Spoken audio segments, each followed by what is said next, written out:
আসসালামু আলাইকুম প্রিয় বন্ধুরা, সবাই কেমন আছেন? আশা করছি সবাই ভালো আছেন। আমিও আপনাদের দোয়া আশীর্বাদে ভালো আছি।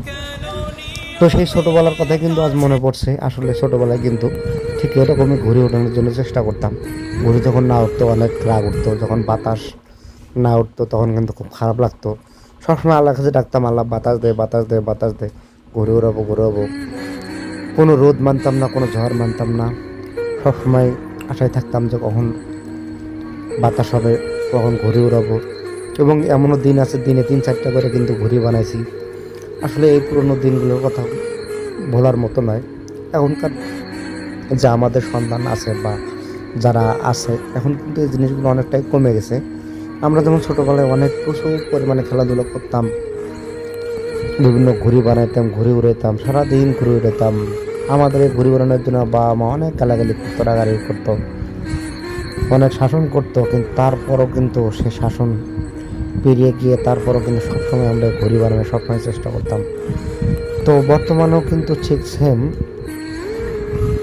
আমাদের সন্তানরা কিন্তু আসলে ঘুড়ি উড়ান বা ঘুড়ি বানানোর এই জিনিসগুলো এখন সম্পূর্ণটাই প্রায় এই দিক থেকে হারিয়ে গেছে। তো আমি আমার সন্তানকে ঘুড়ি বানানো শিখেছি। তো সে সুন্দর কিন্তু একটা ঘুড়ি বানাইছে। তো ঘুড়িটা নিয়ে আসে, আমি আমার ছেলেকে নিয়ে উড়াতে গেলাম। তো মাশাল্লাহ, প্রথম প্রথম বাতাস ছিল না, উঠতে চাইছিল না। পরে দেখলাম উঠতেছে। আবার যখন বাতাস কমে যায় তখন কিন্তু আবার ঘুড়িটা নিচের দিকে নেমে আসে। তো আমি পেঁচাইতেছি, তো ভাবলাম যে না, এটা আমার দ্বারা সম্ভব না এখন, কারণ এই ঘুড়ি ওড়ানোর বয়স আর এখন আমার নাই। তো পরিশেষে আর কি করি, ঘুড়িটা পেঁচানো শুরু করলাম। তারপরে আবার একটু পরে দেখি আবার জোরে জোরে বাতাস উঠতেছে। আমার ছেলে আমার সাথে চিল্লাতেছে, বাবা আমাকে দাও, আমি উড়াবো, দেখো আমি উড়ে দেখাই। তো শেষমেশ আমি আসলে কি করব, তো আমি প্রথম সুতোটা ভালো করে পেঁচে নিলাম। নেওয়ার পর আমি আমার ছেলেকে ডাকলাম। ছেলেকে ডাক দিয়ে তার হাতে ঘড়িটা দেওয়ার জন্য আমি প্রস্তুতি নিয়েছি যে ঘড়িটা কাছে নিয়ে তার হাতে দিয়ে সে ঘুরোতে পারে কিনা। তারপরে আমি মোটামুটি আমার হাতেই নিয়ে আসা শেষ। তো আমি এখন ওকে ডাকলাম, এবার নাও। দেখেন সে কিন্তু অনেক সুন্দর এবং সার হাতে কিন্তু অনেক দূর উঠছে, অনেক দূর। দেখেন মেঘের সাথে মিশে গেছে গা।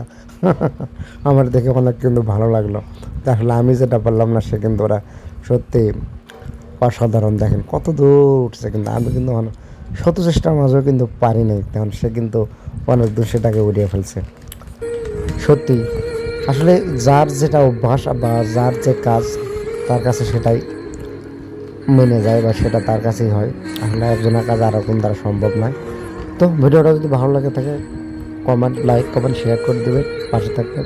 ধন্যবাদ।